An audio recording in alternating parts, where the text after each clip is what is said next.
नमस्कार, मैं गीता तंवर राजकीय उच्च प्राथमिक विद्यालय डाइया से एक किट बनाई है जो राज्य स्तर पर मेरी प्रथम आई थी। तो इस किट में हम बच्चों को ये इतने लर्निंग आउटकम सिखा सकते हैं।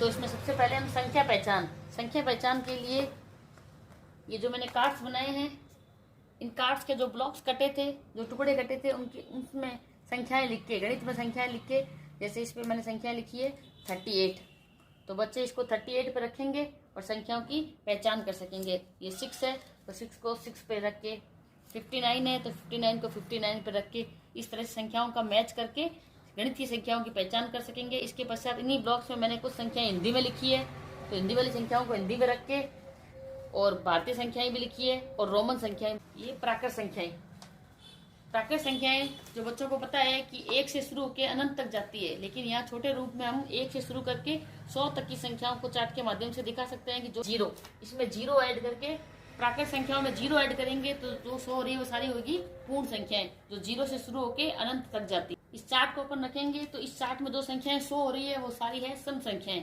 बच्चे इस चार्ट देख के पहचान सकते हैं कि जो संख्याओं के पीछे 2, 4, 6, 8 या 0 आता है, गिनती में वो सारी संख्याएं सम संख्याएं कहलाती है। जो संख्याएं 100 हो रही है वो सारी है विषम संख्याएं। विषम संख्याओं में 1, 3, 5, 7, 9, ये सारी संख्याएं जो पीछे आती है 1, 3, 5, 7, 9, वो सारी होती है विषम संख्याएं। ये जो संख्याएं 100 कर रही है वो सारी है अभाज्य संख्याएं। विभाजित होती है या स्वयं संख्या से विभाजित होती है वो अभाज्य संख्याएं कहलाती है। अवरोही क्रम, आरोही क्रम यानी कि बढ़ता हुआ क्रम। इस तीर के माध्यम से हम देख सकते हैं इधर जो क्रम चल रहा है वो बढ़ता हुआ क्रम है और अवरोही क्रम में इधर घटता हुआ क्रम है। इसको अपन कहीं भी शिफ्ट करके ले जा सकते हैं।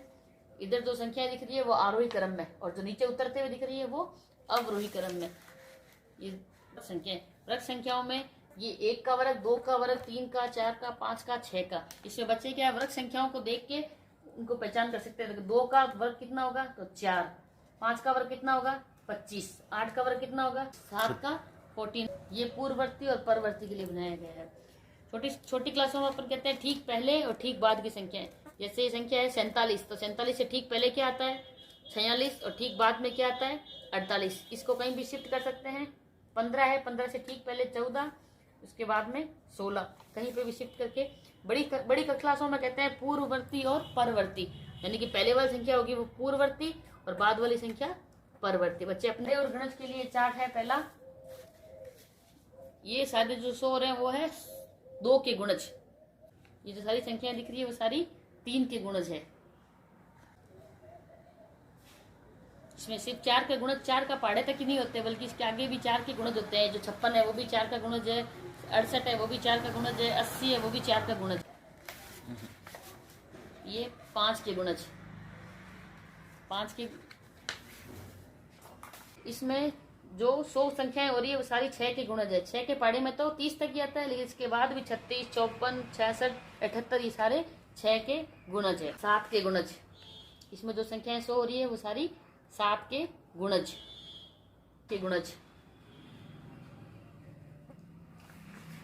9 के गुणज, ये सारे 9 के गुणज। 90 के बाद में भी 99 जो है वो 9 का ही गुणज होता है। 10 के गुणज, ठीक है।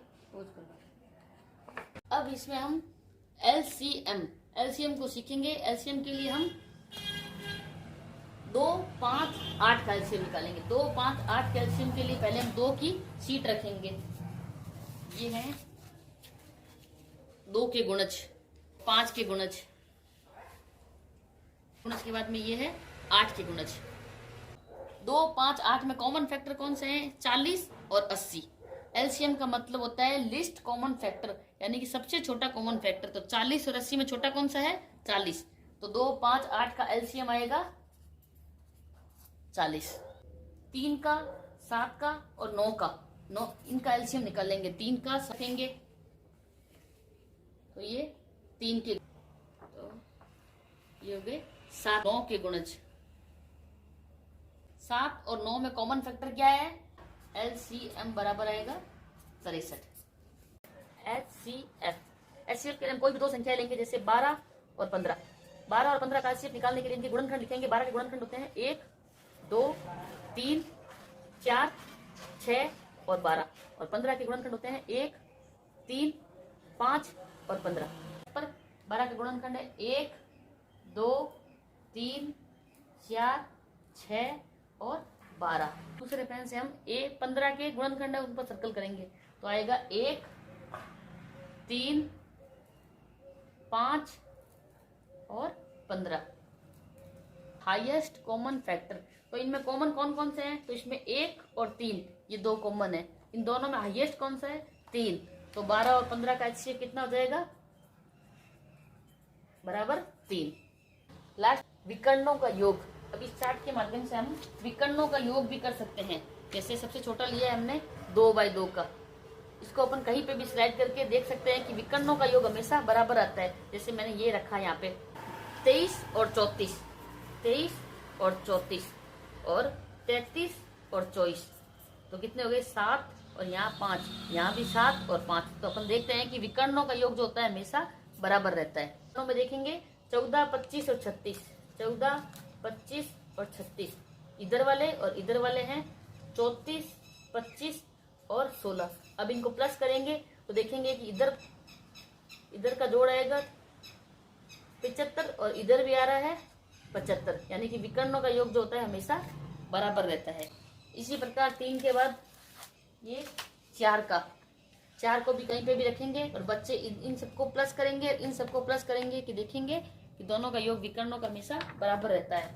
4 के बाद 5, ये गतिविधि हो सकती है बच्चों के लिए, जो बच्चे अपने आप इन सबको जोड़ करना भी सीख सकते हैं और जोड़ के साथ देखेंगे कि विकर्णों का योग भी हमेशा बराबर रहता है। धन्यवाद।